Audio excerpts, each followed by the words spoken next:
Six of you. Okay, we're okay. I'm just finding the strategic place, So how was the Christmas meeting this morning? Was it okay? It was the usual. But the final, we agreed to that we just use the summary report of the 5 questions as starting point, and the coach will add the questions they heard from the floor to that list, and we're starting with that list. For the review, a midterm review, we will still think how to do it. Because I don't want to do the midterm review. That's done for me.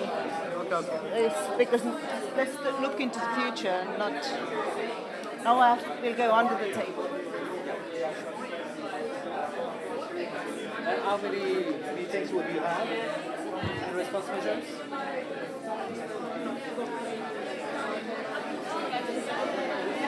You don't have how many sessions?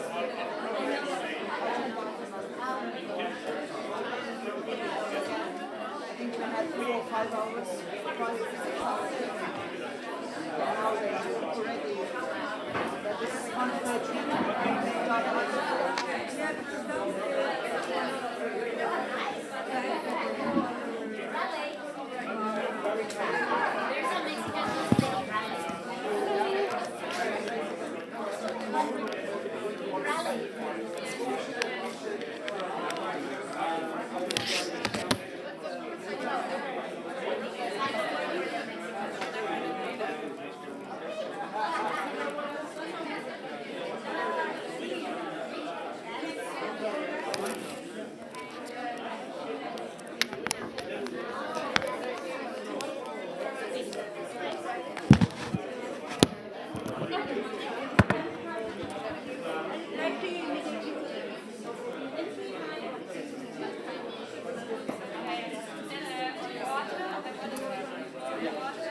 Thank you. Oh, birds. Here.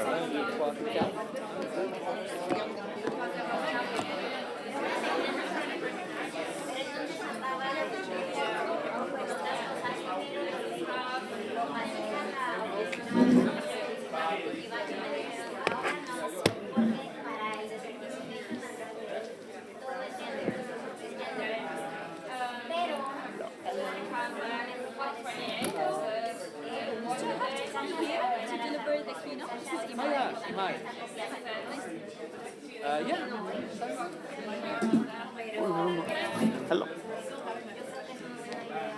Oh, Bert is online. He's joining us here. Yeah.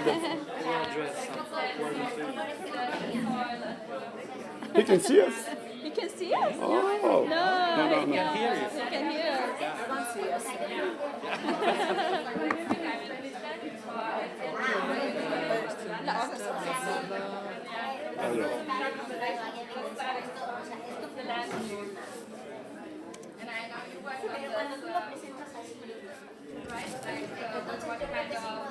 Okay.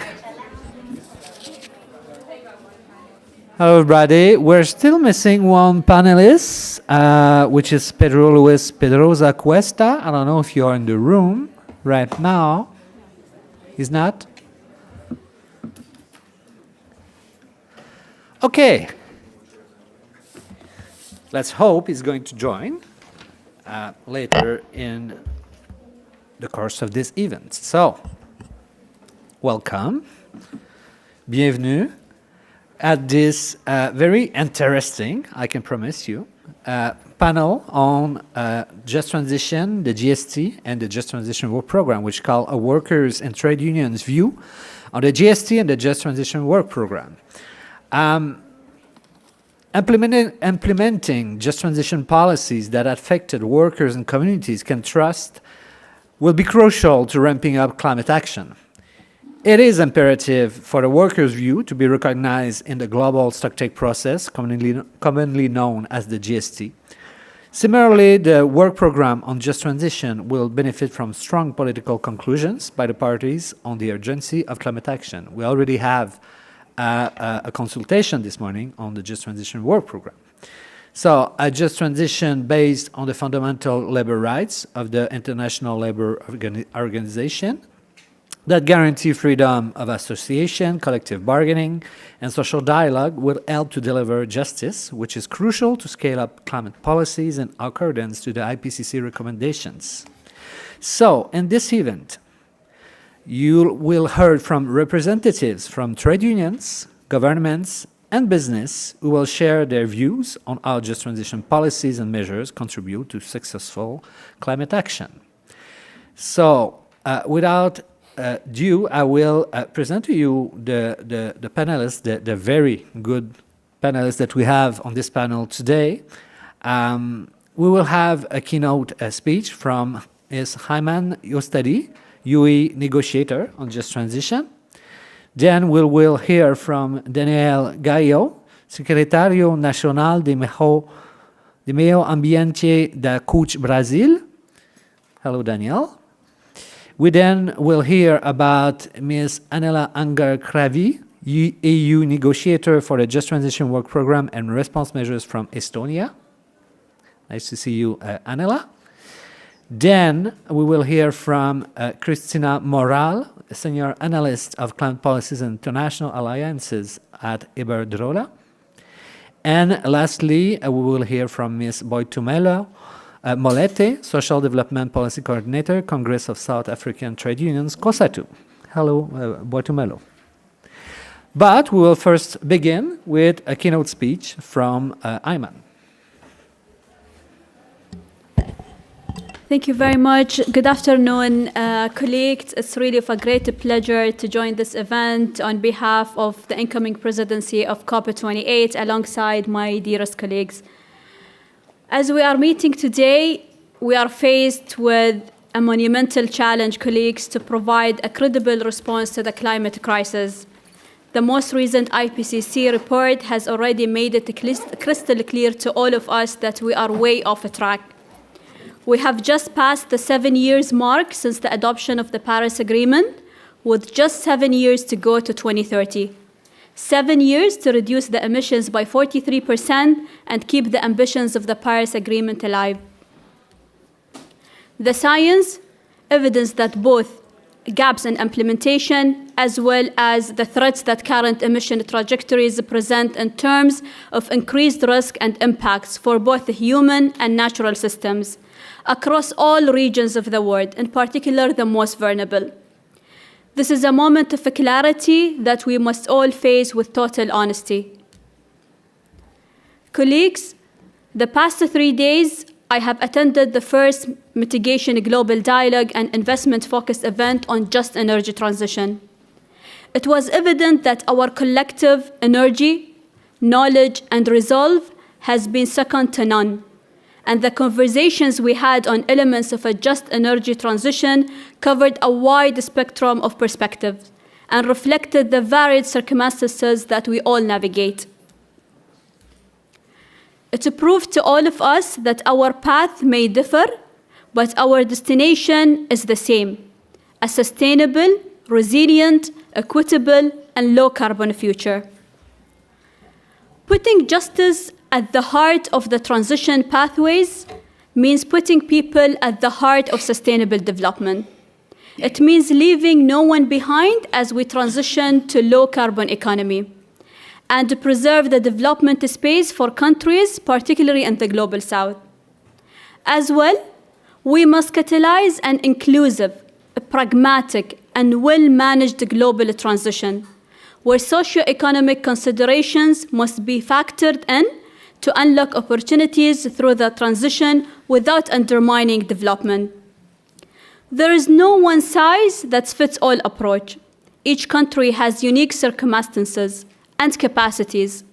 Equity is key to ensure climate ambition can be owned and implemented by all of us. Friends, as we are all aware, following the outcomes of COP27 and the adoption of Sharm el-Sheikh implementation plan, the Just Transition Work Program was established. This decision emphasizes on the importance of not only deciding on what we must do to deliver climate action that is aligned with the Paris Agreement pathways, but rather gives equal importance on how such action is delivered in a way that ensures that it's not a burdensome but catalytic to growth and to prosperity. We expect that this program emphasizes on the importance of just transition policies and approaches in supporting efforts to achieve the Paris Agreement goals. This is attained through having a wide range of focus that includes energy, socio-economic, workforce, and other aspects that are yet to be defined.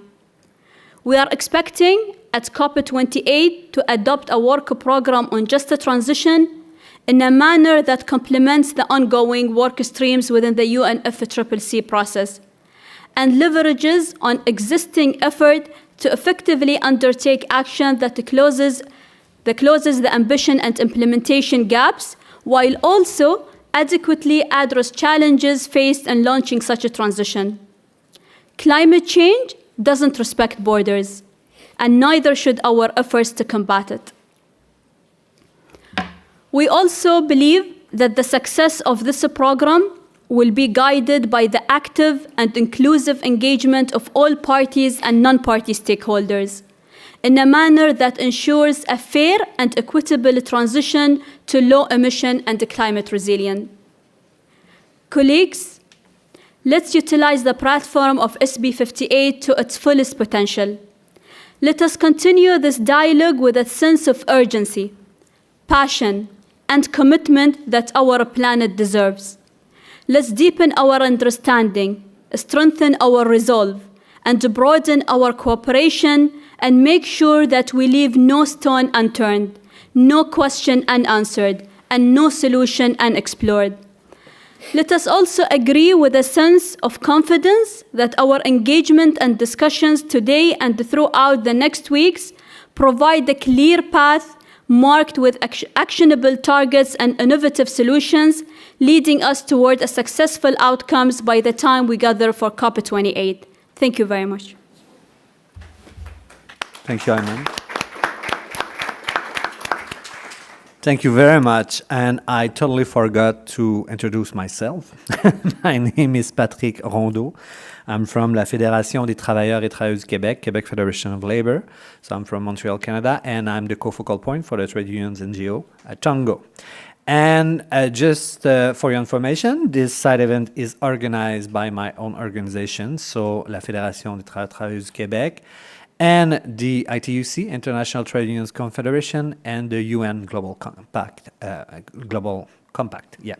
organization. And we do have also a word from my co-focal colleague from Tongo, which is the officer at the ITUC, Bert Devel. Bert, the floor is yours. Thank you very much, Patrick. Do you hear me? Can you hear me there? Yeah, very clearly. Okay, thank you very much. Thank you for the opportunity to share our views. As you probably would know, my heart is with you in Bonn at this moment. Sadly, my body is in Geneva. And because of an important moment here at the ILO, the International Labour Organization, so the official UN body to deal with employment issues, we are having an important discussion on just transition. When the Paris Agreement was established and we had this important message on an imperative of a just transition, the creation of decent work and quality jobs in the preamble of the Paris Agreement, we also had at the ILO tripartite negotiated guidelines on just transition. So tripartite means with governments, employers, and workers. And now at the ILO, these tripartite groups are negotiating how we can scale up the implementation of these guidelines. Because over all these years, the discussion on just transition has gone very big, and we have seen a lot of attention to it. It's now important to start delivering. And this was also the reason why it was approved at COP27. It was part of the implementation agenda. And this, we think, we have to stress very much. Why do we have to stress it? Because we think that social justice delivered through just transition policies are crucial to have ambitious climate policies. If you have support in society for the ambitious climate policies, then we will be able to step up the measures that are needed. But the point is, often environmental ministers, environmental administrations, they are not so familiar with social justice, with labor issues. And that's what we would like to stress in the ILO, that the ILO has the instruments, the tools to deliver on the social justice aspect, to criteria on freedom of association, the right to have trade unions, for workers to organize in unions, to collectively negotiate climate policies and their impacts.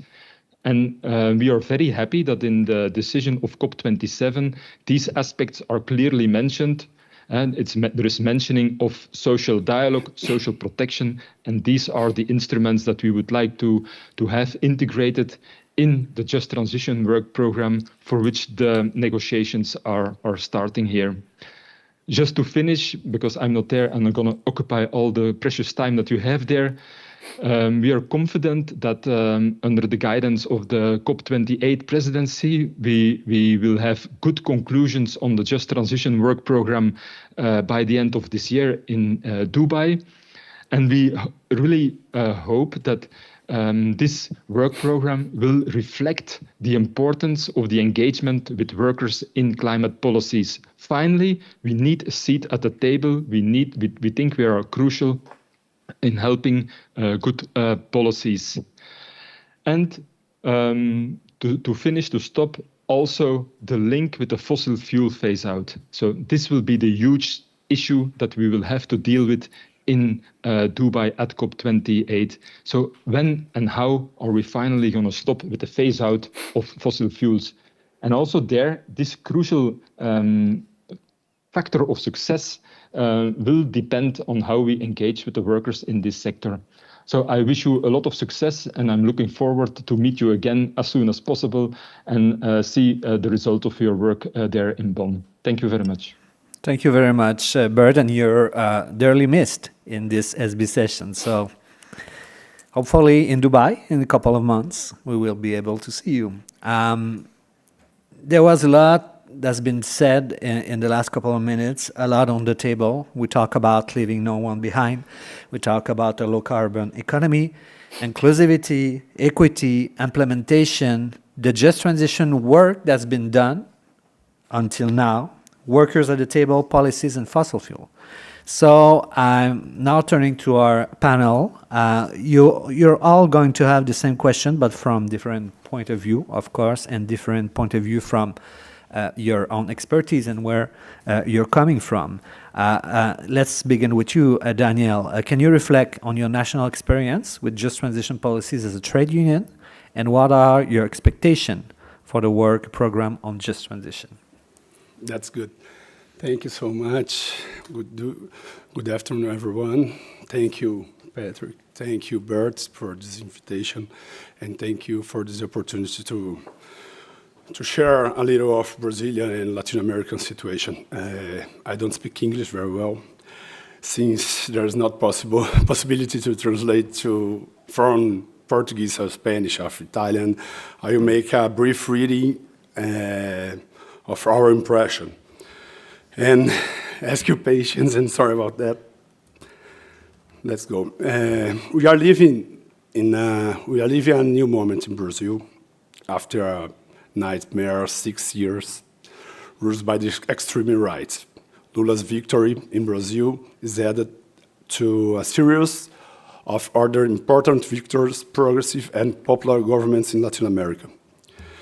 These are extremely strategic countries for the so-dreamed world energy transition. But they have been stolen. They have been stolen, losing their mineral, water, and energy resources, and seeing social inequalities increase, including the energy poverty. Even with this recent political victory, a real just transition in the region is still in risk by several factors, including, number one, a series of crises caused by extreme weather events, including a tremendous drought that is currently affecting Argentina, Uruguay, and south of Brazil. Number two, the dismantling of the state's ability to oversee and coordinate this transition, including the privatization of essential sectors, such the sale of Eletrobras in Brazil, for example, the largest energy company in Latin America, and the sale of significant parts of Petrobras too. Number three, the extremely conservative legislatures elected with funds from the agribusiness and mining sectors. And number four, a pressure from a neoliberal trade agenda, which includes the green capitalism companies trying to impose a new colonial round, the carbon colonialism, on Latin America and the global South in general. Well, so for the short time, I will concentrate in the last point, the international pressure for agreements like the European Union with Mercosur and various other free trade agreements can reinforce this dramatic new international division of labor, where our countries are only allowed to produce and sell food, mineral, and energy commodities to support the global demand for low-carbon energy. The pressure has increased with the war in Ukraine, of course. So, in Brazil, more than 60% of carbon emission come from land use change. More than 60%. In other words, cows and soil. The biggest environment crimes on our history, beyond the colonization, happened in the mining sector. You know about Mariana and Brumadinho, I think so.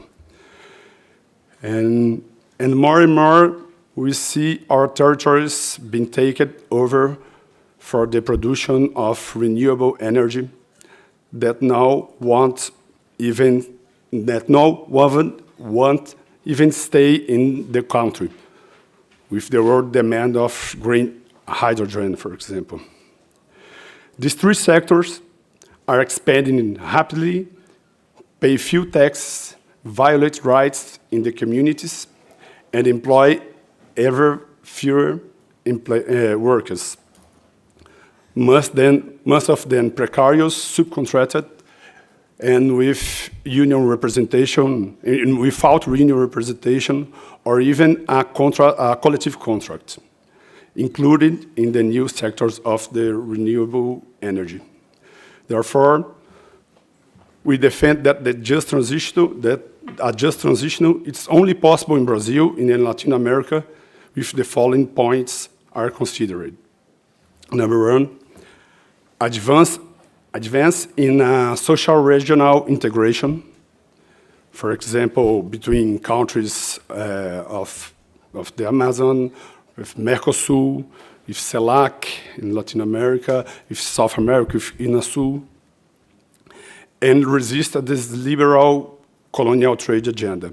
Number two, restarting industrialization process, adding value to mineral and agricultural productions, breaking patents in the area of health and bioeconomy, and developing value chains in renewable energy sector. Number three, rebuilding the minimal legal framework for social and labor protection that have been destroyed in the recent years, the last years. Number four, bringing workers to the center of the debate in countries where the faithful social dialogue was never really possible. For this reason, you have presented to the new Brazilian government the need to urgently construct a national plan of just transition, a plan that takes these issues into account, that incorporate the unions in its elaboration, and has focus in the general of more and better jobs with social protection and recover the role of the state and the public companies in the coordinating and investing in these sectors. Now begun our fight to implementation. In addition, we call for international solidarity between unions and workers, so that workers in the global south don't pay this bill anymore, and that transnational companies respect labor and social rights in our countries. The fight for due diligence belongs to all of us. We cannot miss this historic moment. Our just transition must incorporate the perspectives of climate justice, decent work, social justice, and energy democracy. Thank you. Thank you very much, Daniel. And again, very sorry not having a translation, but it was really clear, I can assure you. Thank you, Daniel. You talk about renewable energy, the land also. It is used overall, and a very good intervention about solidarity, which is needed. I'm now turning to you, Annela. You have a very good track record of negotiation under the UNFCCC. So from your point of view, can you reflect on your national experience on just transition and your expectation for the just transition work program as well? Thank you, Patrick. Your microphone, please. Sorry. See, I should know that I need to switch that on. So thank you, Patrick, and thank you, Pat, for inviting me here to be on this panel with all this distinguished panelists. Very happy to be here and talk about my personal reflections on just transition, but also reflect on the EU views on the just transition work program. We started the negotiations this morning on the just transition work program. We think it's a very welcome addition to our discussions here under the UNFCCC. As the incoming UAE presidency has mentioned, that just transition puts people into center, and that is really something probably we're missing. So to put people in the center, and what bears the center of the transition to low carbon economy, and what Per said was that just transition work program should increase ambition. So putting people in the center, putting workers in the center, that is the opportunity to increase ambition. So IPCC is very clear if you look at the recent reports, and I do recommend everyone to read them. You don't read the entire reports if you don't have the time, but just the summaries for policymakers.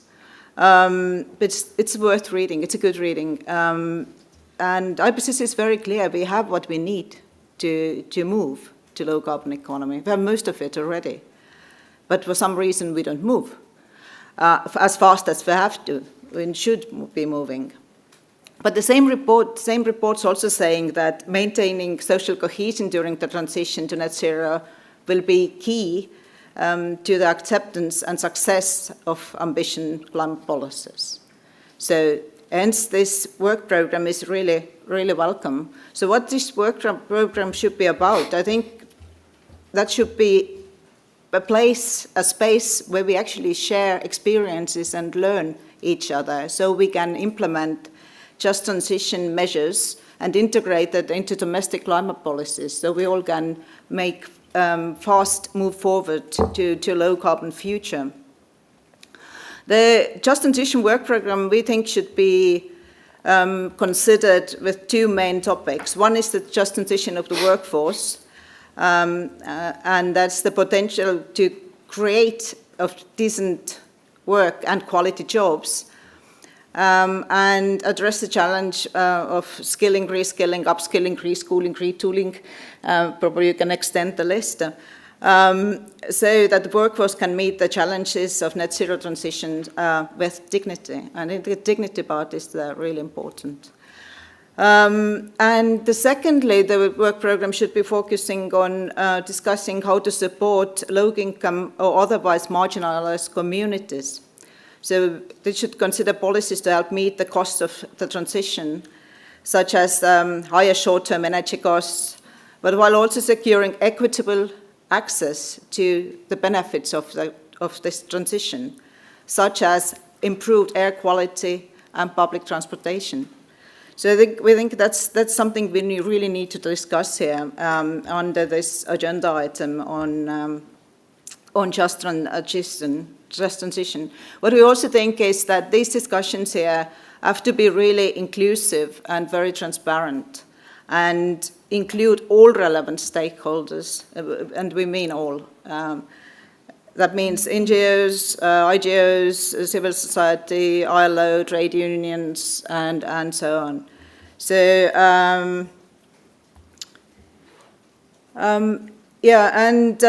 so that's about the work program, really. So we're just starting the negotiations here, just starting to shape that.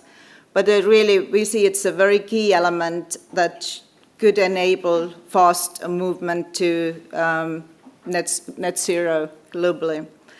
And by every country integrating just transition policies into their domestic and policy measures into the domestic climate action. So my personal reflections on just transition, I'm coming from a very small country, from Estonia, 1.2 million people. Our economy is dependent on oil shale. If you don't know what it is, it's kind of coal, but as contains less energy and causes more air pollution than coal. So it's also poses a challenge to move away from that, using that fuel for electricity. So what we see really that we need to, well, it's my personal reflection, but what is really missing now, and when moving towards that, is talking to people on ground, the people who live in that region. That is all our oil shale production and shale oil production are concentrated on a very small area of the country. And it's the main industry there. There's not much else happening in that region. So it's a very focused on producing, mining and producing electricity, producing chemicals from that oil shale. And we feel that I feel that we need to talk really to the people on ground and see how do they imagine the future, and move with them. Because there's a lot of fear at the moment that that transition will be done from top down, not talking to them, not considering what the workers are thinking and their families and everyone who lives in the area and services the industry. So it's like, you know, I think some of you have children and you can't bring up children from the distance. So you have to be there, you have to be with them. And that's the feeling I have. The other thing is that, and talking also to other coal regions, as you know, we can call them carbon-intensive regions in Europe, what are really missing are like these quick, fast pilot projects that everyone can see that this transition is possible, we can do it. We need more of them. We have some regions in Europe that have already transitioned, have been through the transition, but there are not many of those. So having a sort of quick pilot projects, creating new jobs, new green jobs, that would, or helping to diversify the economy. So that would be very helpful. So we can learn faster, move faster, learn from each other, move faster. So that's the second thing that was doing on the ground, and that was the third point. I'm now forgetting what was really important when we were talking to people there. It might come back to me, but so it's really important, yeah, that we. Now I remember what the third point was. People who actually on ground helping with the transition and economic diversification. When you talk to them, so we had a Just Transition Academy a couple of weeks ago, and there were people from 14 different European countries, from 14 different coal regions attending that academy. And what they said that they need a clear frameworks from the government is one, and also what they need is less bureaucracy. So the simplified procedure, even to access funding or you know, making the transition to happen. They feel often that they have to do a lot of paper pushing, and they don't move themselves. They feel they don't move fast enough. So something we can also share experiences on. I think I'll stop here and happy to answer any questions you may have. Thank you. Thank you very much, Annela. That was very instructing. And yeah, and very good to know that the Just Transition Work Program is welcome by parties, and that we do have what we need if we are consistent with the IPCC report.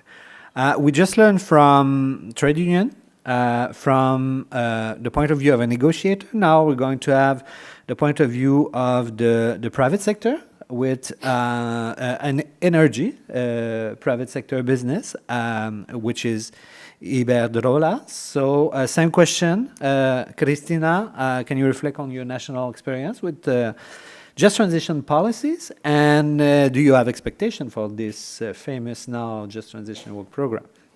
So thank you very much, Patrick, and thank you very much to UN Global Compact for inviting us to this very interesting session. So in our case, well, Iberdrola is a renewable energy global company, but the origin and the headquarters are in Spain, so I will focus for this session on the Spanish context of Just Transition. Of course, we are under the Spanish regulation, but also under the EU framework. And well, this is important because for us at the European Union, we are lucky because we do have a well-defined EU framework with the Just Transition mechanism. I'm sure that lots of you may know them, and the Just Transition Fund. And then more concretely in Spain, we approved some years ago the climate change law. And well, this law was a pioneer because it included the obligation to approve a just transition strategy every 5 years. So it's already approved, and it will be renewed and updated every 5 years. So this gives a very important framework for us, for companies to undertake just transition actions under this framework. Which is also very important characteristic of the just transition strategy in Spain is that it gives the space to create just transition agreements for all the regions that are suffering from the closing of coal or thermal power plants. And these agreements are tripartite dialogues between authorities, the government, and also the local and regional authorities, the trade unions, and the companies. So these agreements foresee concrete engagements from all the three parts. So from the trade unions, from the companies, and from the government and the authorities, to support workers and the local economies of the impacted regions. So there is also Spain also created a Just Transition Institute that follows up all these agreements and all these strategies. And the experience of Iberdrola has been very positive, because under this frame, we have established a dialogue with workers, with trade unions, with authorities, especially with local authorities and local regional governments, and we have reallocate workers, we have support training programs and reskilling programs, and of course our core activity, we have and we are investing in renewable energies in those regions. I just wanted maybe to highlight with a concrete example that is very recent. Iberdrola and Exiom, which is a company from Asturias, it's a region in the north of Spain which is very affected by the closing of mines and of coal plants, have signed an agreement at the beginning of this year to support. I mean, Exiom, the partner company, is a photovoltaic cells producer that used to produce in China and that now will produce in Asturias, in Spain. So this is very, very important, because it will not only create jobs and act as a driver for local industrial development, which is very important for those regions, but it will also secure the supply for the renewables value chain. For the moment, they will focus on producing photovoltaic cells, but they do not close the door to produce other materials that are needed to build solar plants. So, this is a very concrete example, but I think it's the first large photovoltaic module manufacturing plant in Spain, and it's one of the first ones also on an industrial scale in Europe. So taking into account the current context, this is a concrete example of what we can do. And then, regarding the expectations for the work program, I think the other speakers, and especially Annela, have said almost everything that I wanted to mention. Maybe I just would like to highlight a couple of things. Of course, the importance of dialogue.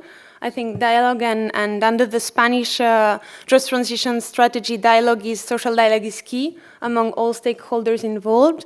And also I think it will be important that this work program gives guidance on the design, on the definition, on the governance and on the implementation of Just Transition strategies. And since we know that we need to go through this transition, it is also important to reflect the need to anticipate, not to leave a space between the closing of the thermal power plants or of the coal plants and the investment in renewables, in other industries that will give and create new jobs for the region. So I think also anticipation is an important element. And And thank you. That's it for now. Thank you. Thank you very much, Cristina. So very complimentary about other challenges, closure, agreement, training, investment, opportunities. You talk about opportunities and anticipation, of course. So we're going to close our first question and our first panel with another point of view from trade unions from another part of Global South. Boitumelo, same question, your national experience with just transition policies and your expectation for the just transition work program. Boitumelo. Sure. Thank you, Patrick, and thank you, Brett, for the invitation. This is quite a great opportunity for us to speak about our just transition work. I will start at the level of the trade union movement in South Africa. We have been given the opportunity to be consulted and form part of the national discourse on climate justice and just transition. However, this has not been done sufficiently. The Congress of South African Trade Unions, COSATU, which is the biggest trade union federation in South Africa, has worked on the climate justice discourse and has established climate change policy. This was titled A Just Transition to a Low Carbon and Climate Resilient Economy. It basically outlines the impacts of climate change, international politics of climate change, as well as possible solutions to combating climate change with a vision for a future economic and social system. It is in this policy that we establish 15 principles that clearly articulate the measures to address issues of climate change through a just transition. In a follow-up document titled The COSATU Just Transition Blueprint for Workers, we unpack the concept of just transition with 24 key demands that clearly outline pathways for workers, focusing on 3 key sectors. This was the coal energy value chain, agriculture, as well as transport. We are clear in that there's an interconnectedness of issues pertaining to climate justice and just transition, and therefore solidify our key demands as labor. Solidifying our key demands as organized labor in South Africa has been imperative and consolidated in the 2 documents that I have mentioned. Both these documents have been key in lobbying government on legislation and policy on climate change and just transition. A just transition for us has been a transition that will incorporate the decent work narrative, living wage, job security is quite important for us, as well as job creation. The most important parts that we also put forward is the aspect of social protection, sustainable livelihoods, as well as economic diversification. The South African trade union movement is quite clear in that when we speak about a just transition, we want a sense of ownership to be incorporated. This is also to include a form of skills development, with the current workforce being afforded the opportunity to skilling, upskilling, and reskilling. We also want the just transition to be a change in the system in South Africa, therefore wanting for the eradication of poverty, and that we have an equality of education, which is quite essential to ensure that there's community development as well as worker reinforcement of their priorities. On a national scale, the discussion in South Africa on climate change and just transition has been clearly facilitated by the state. This is seen when the government of South Africa, as far back as 2012, has legislation gazetted through the National Climate Change Response Green and White Paper, the first iteration of the NDCs, as well as the Climate Change Bill, which was gazetted in 2021. The trade unions have been part of the crafting of legislation through the Social Dialogue National Body, which is the National Economic Development and Labour Council, NEDLAC, as well as through the submissions to government on lobbying the legislation to be more worker-centric. We have quite a good social dialogue community in South Africa. So social dialogue is part of the legislation, and NEDLAC is mandated to ensure that there's sufficient social dialogue in South Africa. We also have the South African NDP, Chapter 5, which details the concept of just transition. The Presidential Climate Commission is at the level of the presidency and has developed the South African Just Transition Framework. This was convened through social partners in dialogue to engage on just transition financing models. This made an effect on the discussion on the JET IP and various other interventions on just transition policies. The core work of the PCC, as we call it, is to advise on and facilitate a common understanding of a just transition across all stakeholders, facilitating social dialogue and ensuring that participation of all social partners is respected. The trade union has called for social dialogue to be more meaningful and transparent. This is to establish an inclusive just transition that represents all stakeholders and enjoys adequate buy-in by all. In the mentioned processes, the trade union movement has been involved through consultations and negotiations. However, there's more inclusivity that's required.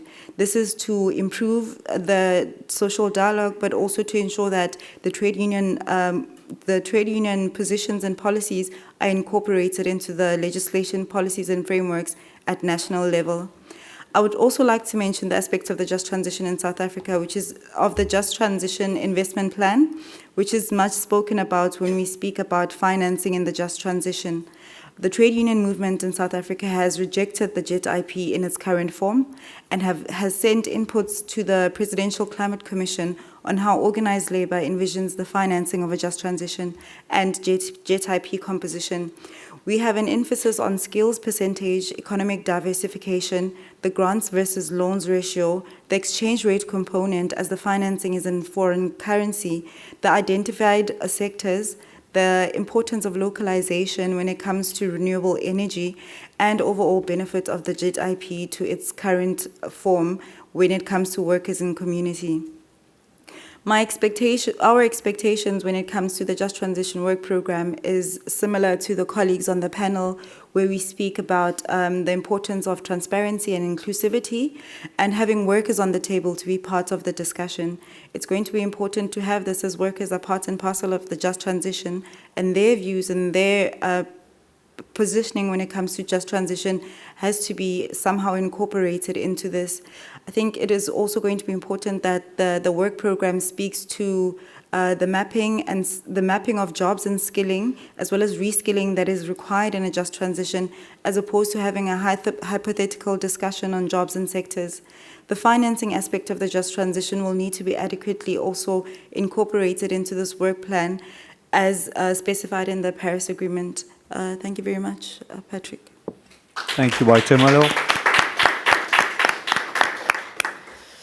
Now, we have 25 minutes left, and we still have one question. Maybe if you can be very brief, and it's a very tricky question. It's about the global stock take, the GST. Yeah, I see Cristina is like, yeah, it's very technical, but it's the title of the event today, and we want to know about just transition, your point of view about just transition and the global stock take, if you have any.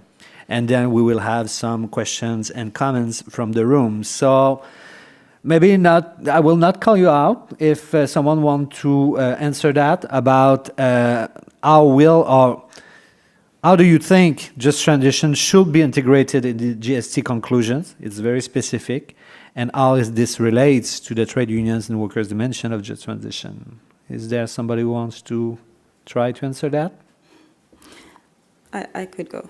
Go, Boitumelo. So the just transition element to GST can be integrated by ensuring that the guidelines of a just transition as per the ILO guidelines are quite specific. It's also going to be important that the principle of decent work is incorporated in worker rights, including job creation and security for workers.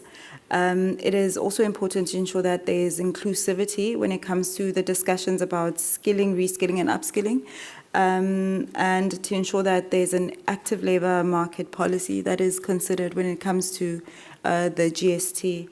I think this relates to workers in that they will be represented and their demands met and their demands articulated in the GST to appreciate the interconnectedness of a just transition and how important workers are in the interface of a just transition. Very good. Thank you, Boitumelo. Anyone else? Yes, no, maybe. Annela? Yeah, I think it's a very good question. So the mitigation roundtable, that response measures, that needs to look at the future and how we look at the future and how we move from here to the future and how we can have a meaningful, for example, meaningful social dialogue, how we can incorporate the rights of the workers or respect to human rights, how we can create decent, high-quality jobs, and the need, or even highlighting just the need for that.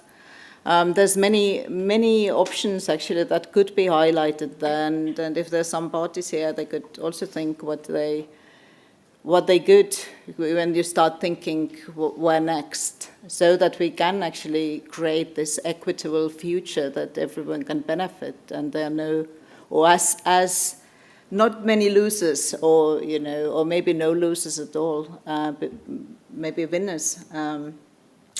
So I think that's, I'm just thinking out loud here, but that's something we can all think before tomorrow's mitigation roundtable, where this is a part of the discussion.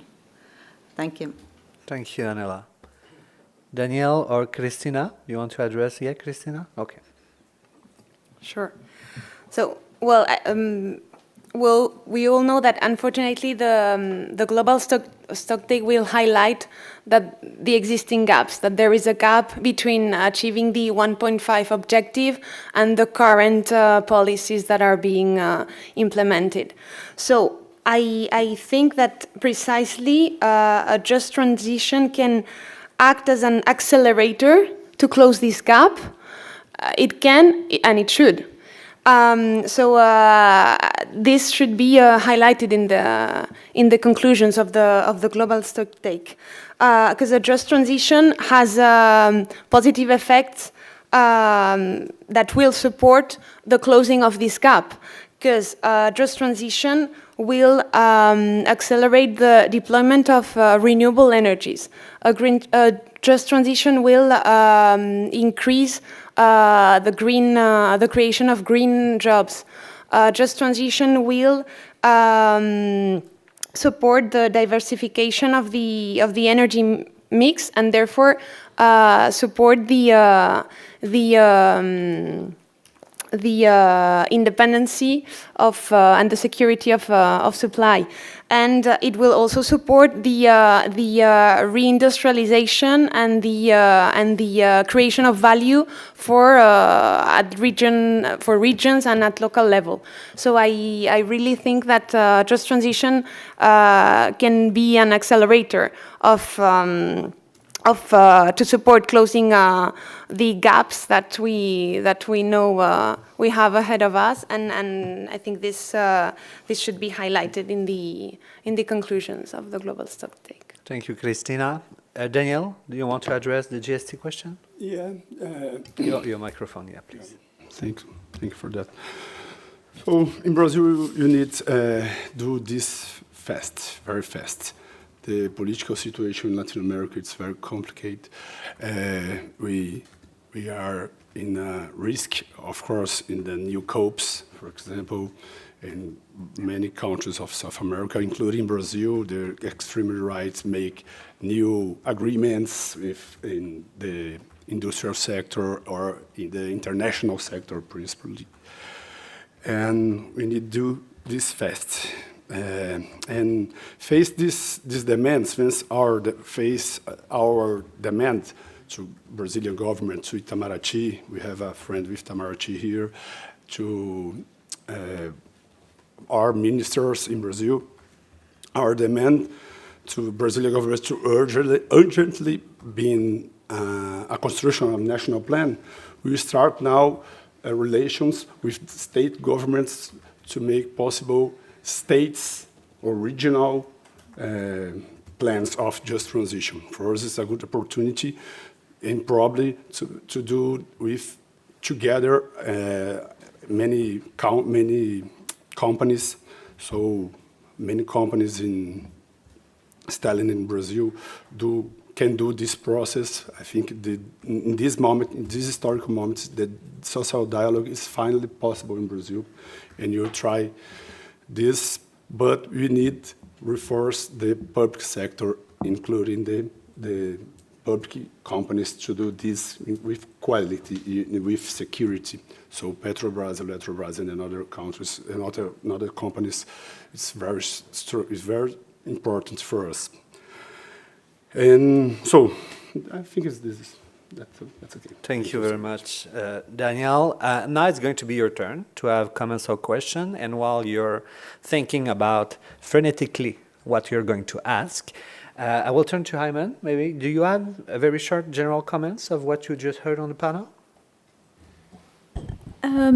Thank you very much. It was really a very interesting session. I have heard all the views on how to define just a transition and what are the elements that need to be considered within the just a transition worker program.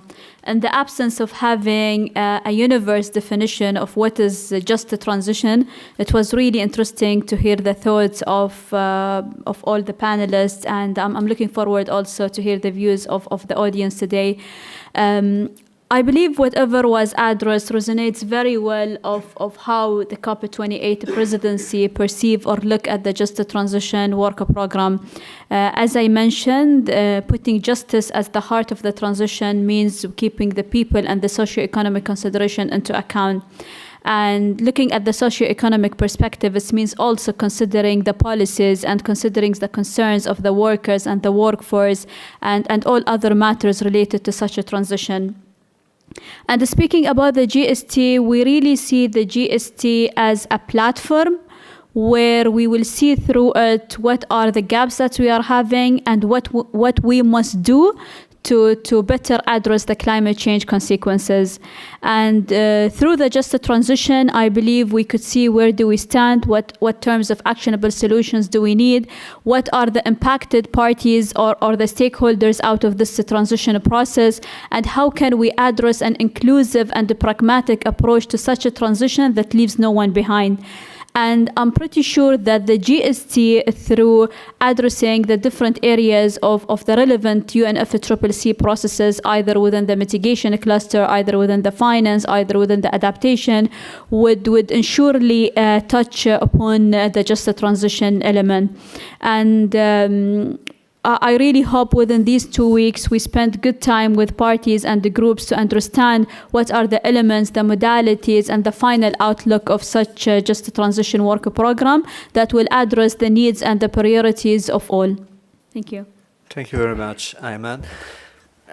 Since we have you, Bert, at least in spirit, not in body, we might benefit from your point of view as well. Do you have general comments?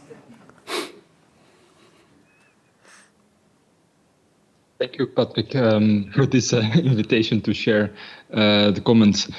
I was also looking forward to hear points from the room. No, I think there is quite some coherence. On the one hand, there is the openness of the presidency and the understanding of the presidency, the incoming presidency, to make an important point of it.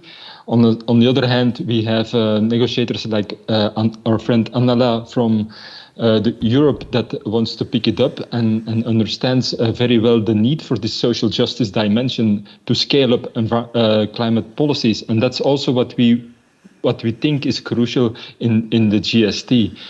The only thing, of course, is what we need to see is that, that we are at the table in the end. So that the decisions that will be taken on the work program and the negotiations are starting now this week, that they include an active role of the workers' representatives in the negotiations.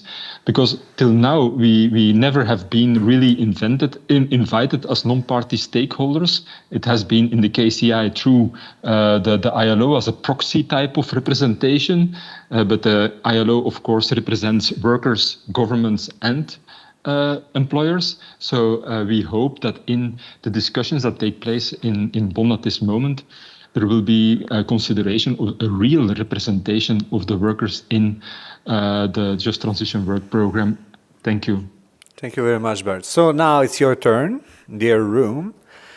There's my colleague here, Baz, who has a microphone, so you just have to raise your hand. And we're going to take a couple of questions, and then if you have a specific question for a specific person, just say it.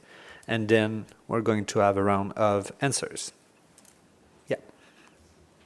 And just introduce yourself, please, when you're asking a question. Yeah, and I'll hold the microphone. Okay. Oh, okay. Thank you very much. So I'm Sophie, I'm from the OECD. So I have a couple of questions to a few different people, but also happy to hear other perspectives. So my first question is for Angela, and I was wondering, in the negotiations, it seems there's a lot of focus on the energy sector, of course, because it's a very important sector to transition.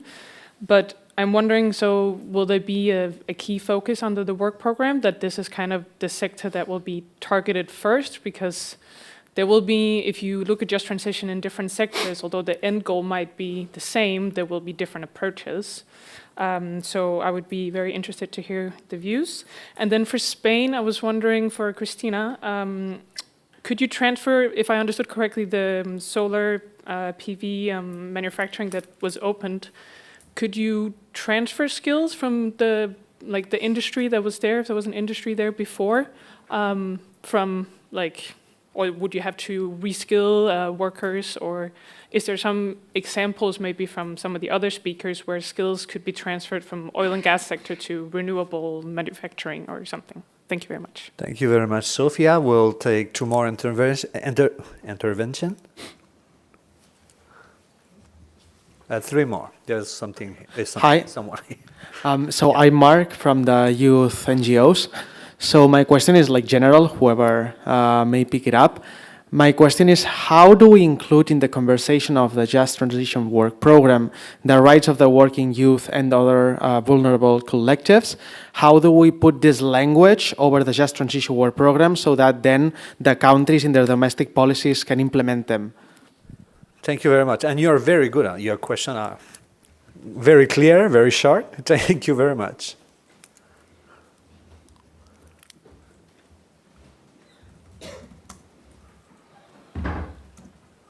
Good afternoon, everyone. My name is Giovanni from German Watch.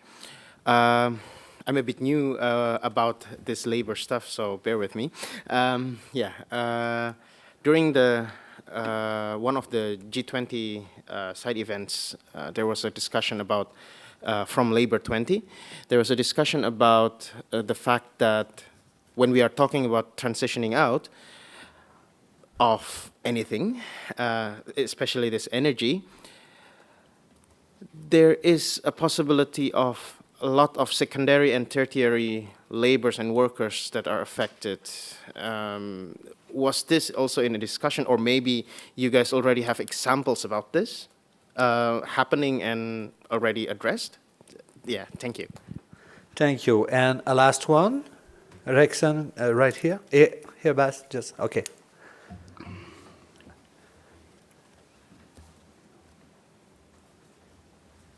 Questions so far, so yeah, no pressure. Okay. Rexon Silaban from KSBSA Indonesia, Port Annabella. I was just wondering, what are your assessment to the European human rights division related to the climate change? Because the due diligence has been some make disadvantage to some countries, like I heard Ghana or also in the other country, because it's not really capture the situation, local situation of the people. So in trying to help, but now the victim become the people. And then to my colleagues from South Africa, since Indonesia after G20 also get GP funds, more than you, we get like $20 billion US. And then I heard from you that you are like, maybe I mistake, you reject the process. So I'm wondering what problem, and then is this the $15 billion US to South Africa will be gone, or still what? Thank you. Thank you very much. Thank you, Bas. Annela, let's begin with you. There was two questions about the negotiation, about the energy sector, but is there any other sectors, and the human rights question as well. Thank you, first of all, for these very good questions. I think they're all very relevant. the question Sophia asked about whether there'll be only focus only on the energy sector, whether other sectors will be included. So I've also followed the mitigation work program on Saturday and Sunday. So that's what people do with their weekends. There was a lot of discussion there, actually, on sort of the transition, just transition in the energy sector, and about reskilling workers, about making relevant education available, that there could be transition to renewables, and so on. But that can't be the only focus, because it's relevant also as just transition for agriculture and also for other sectors. But which sectors and which order and how they will be included, that will be decided during the negotiations. Or maybe it might not be decided here even at all, and we're just establishing, operationalizing the work program. So it might be that at a later stage we start talking where the focus will be this year, next year. That I find that probably will be more likely. But currently in the room, if you listen, that there's energy sector is definitely very important, because we need to get carbon emissions to zero as fast as possible. Because that is the main cause of climate change, whether we like it or not. Adding greenhouse gas molecules to the atmosphere that keep warming our planet. So we need to just get rid of that as quickly as we can. But also the other sectors are important. That, for example, the land sector, that is part of the solution, but is also suffering from climate change. So I can't give you a good answer probably, but just, my feeling in the room is that this will be discussed, and that it's not going to be only energy focused. So again, working youth included into Just Transition work program. Very good question again. Again, at least from our side, from EU side, we aim to design or support the design of the work program that includes everyone, so also every voice. So I think your participation there through Youngers probably is the best to get your voice heard. Including secondary, tertiary workers, whether we talk about that, whether we talk, that's in my economist language, is the indirect and induced jobs. Whether these will be also considered, yes, where there was a workshop on just transition and economic diversification and response measures yesterday for 3 hours, where was very good exchange of experiences, but also challenges and opportunities, and there, there were examples given where actually, when you move from one industry, from oil industry to wind industry in one sector, that creates entire ecosystem of economies, other servicing companies, and so on. So that is discussed. That's not forgotten. That there is also this indirect and induced jobs that go and with the energy industry and other industries involved in the transition. And the voices, the local people, local communities, indigenous people's rights and human rights, how they will be included. From our side, this is what I said when I made my first intervention here, or presentation then that we see them as a part of vulnerable groups, and really they should be part of the discussion. And making sure that they also benefit from the transition, and shouldn't be forgotten, really. If I got your question right, of course, but I hope that's what you were asking. Yeah, and thank you for the questions. Thank you very much, Annela. Cristina, there was a question specifically for you about transferring skill. Yes, so there are Iberdrola, apart from the frame that is provided by the Spanish strategy for just transition, that supports dialogue with the involved stakeholders. and that allows to develop reallocation programs, training programs, reskilling programs. So there are a wide range of programs. We also work with universities, also to promote local entrepreneurship. And yeah, I mean, and all these options, reskilling, trainings, all of these programs are foreseen and and exist. Thank you very much, Cristina. Boitumelo, there was a specific question for you on subsidies? Sure, thanks. I just would like to address the question on youth quickly. Yeah, absolutely. It's very important that we incorporate the youth in the discussions that we have on just transition, because the youth is the future workforce. So our approach as the South African trade unions is to ensure that we incorporate our young workers in the discussion, so they are key to the discussion on just transition. So we are not leaving the youth behind, especially the young workers. I also want to, well, responding to the JET-IP question, the reason why the South African trade union movement has rejected the JET-IP in its current form is that the JET-IP was announced a few nights before we were traveling to COP27. This was never negotiated with the trade unions or anyone else outside of the task team that was established by the presidency. So this is not a document that we were made aware of or made to have input on. The JET-IP has 89.4% committed to JET-P finance, which is to electricity infrastructure. It also has a feeling that it's an accelerated rollout of IPPs, which is quite problematic for the South African landscape. We have a 0.3% that was allocated to economic diversification. This is not sufficient. We have a 0.1% that was committed to skills. This, as the labor movement, is quite offensive, because we're speaking of skills as a key part of establishing a just transition. And if the JET-IP is only allocating this much percentage to skills, it means workers will definitely be left behind. So in basic terms, this is why we rejected the Just Energy Transition Investment Plan. We've been lobbying donor countries to be able to assist us in speaking to this JET-IP and getting back to the renegotiation of it. Another element is the loans versus grant allocation that we see on the JET-IP. We have an 81% allocation that is loans, as well as a 4% that is grants.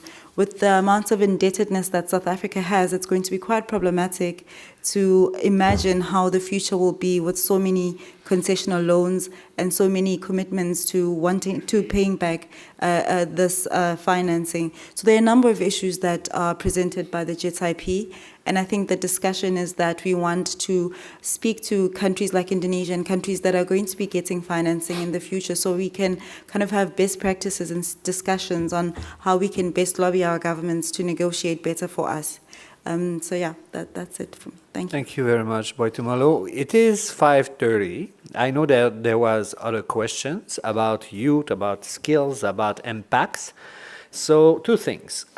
Of course, you can talk to people after this session, but what we will do, I will ask if you have any final remarks, short final remarks.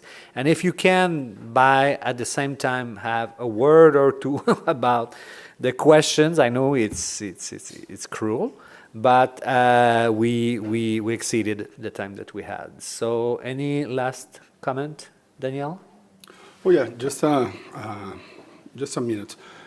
About this possibility, or this necessary to include the young movements, indigenous movements. In our opinion, it's our history, including Brazil, make social alliance. It's important to construct the just transition plans. It's about jobs, of course, just transition about jobs and social rights, but it's not just for trade unions or not just the works. It's a social demand.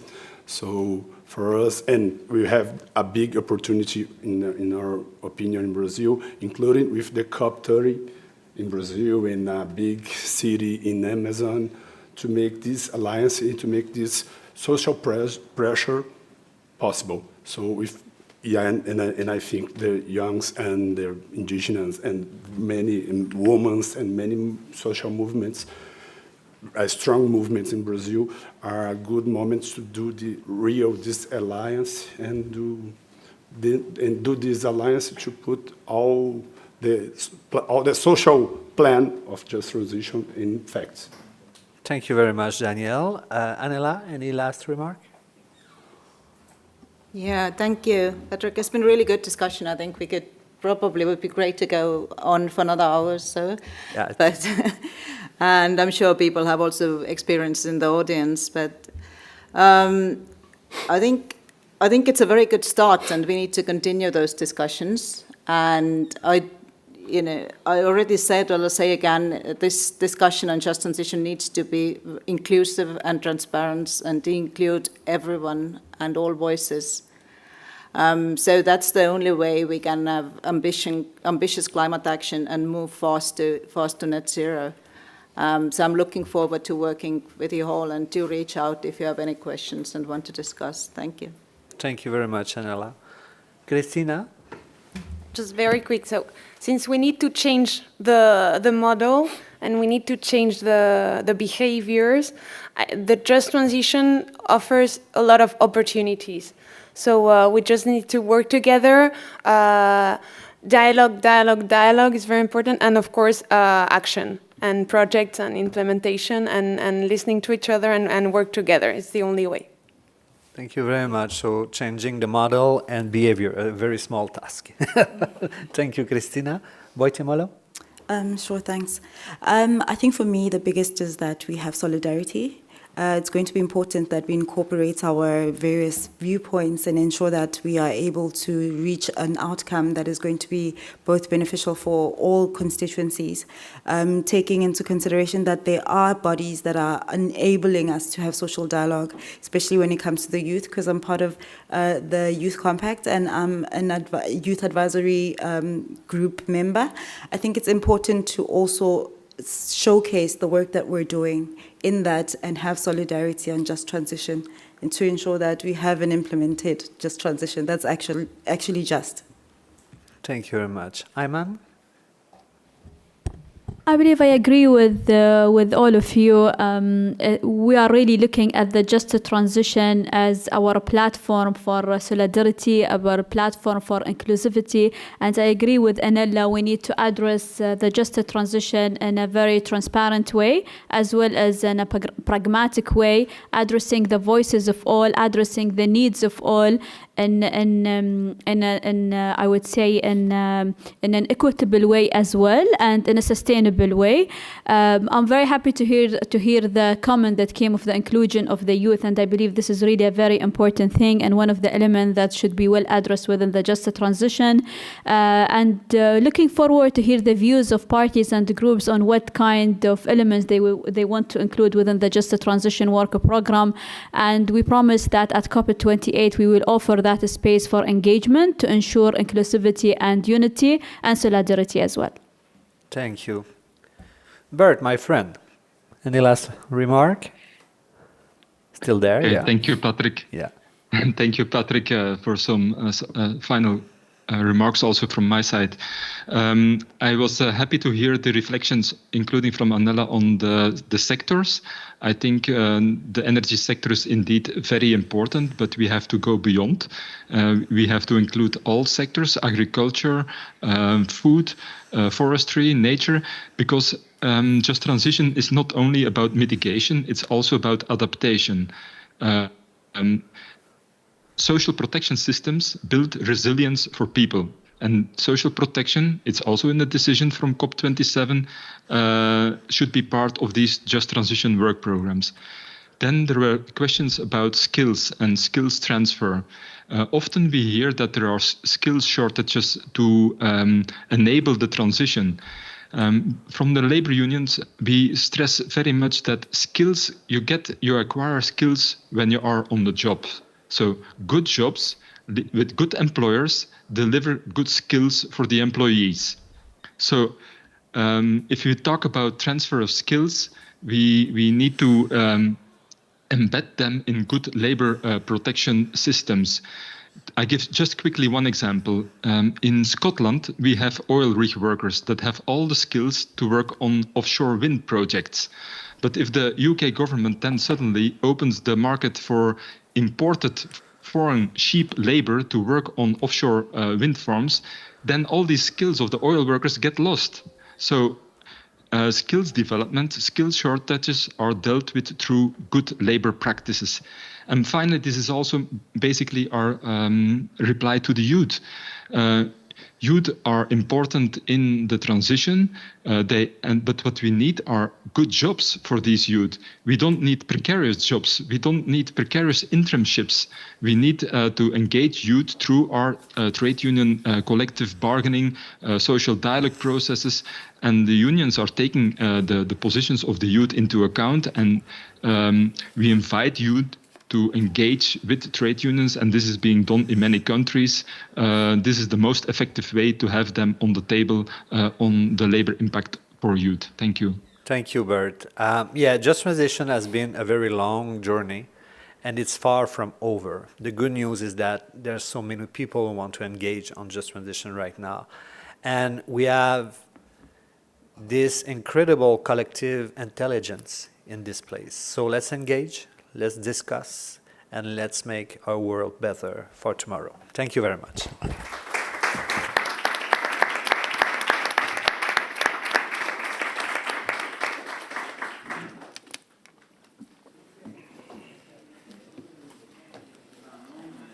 So thank you. Oh, thanks. Thank you.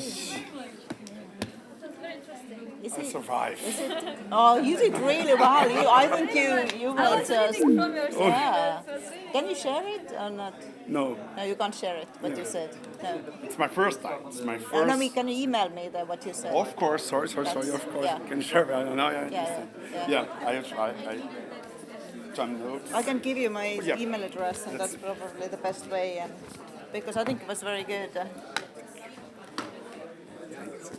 So you send it to Annela at